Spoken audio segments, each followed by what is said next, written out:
Hi everyone, today we will study about the mechanism of hormone action.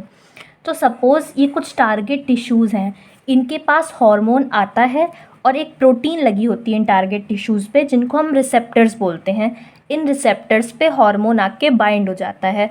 Finally एक hormone receptor complex बनता है और यही complex target tissues के अंदर कुछ बायोकेमिकल चेंजेस दिखाता है.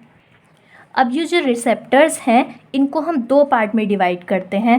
पहला, अगर रिसेप्टर्स टारगेट टिश्यू की मेम्ब्रेन पे लगे हैं तो इनको बोला जाता है मेम्ब्रेन बाउंड रिसेप्टर्स. और अगर ये रिसेप्टर्स सेल के अंदर लगे होते हैं, मोस्टली जो न्यूक्लियस होता है उनमें, उनको बोला जाता है intracellular receptors. Membrane bound receptors में आते हैं पेप्टाइड, प्रोटीन, पॉलीपेप्टाइड हार्मोन्स जैसे कि insulin, glucagon, pituitary hormone, hypothalamic hormone और एमिनो एसिड डेरिवेटिव्स जैसे कि एपिनेफ्रीन हार्मोन.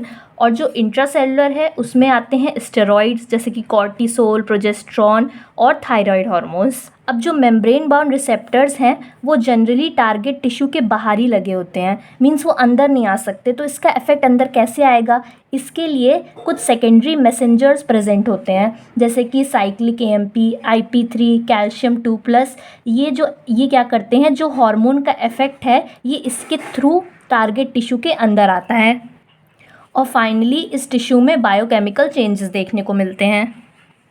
और जो इंट्रासेलुलर रिसेप्टर्स हैं वो क्योंकि अंदर न्यूक्लियस में ही लगे होते हैं तो ये मोस्टली जीन रेगुलेशन और क्रोमोसोम फंक्शंस को रेगुलेट करने में हेल्प करते हैं.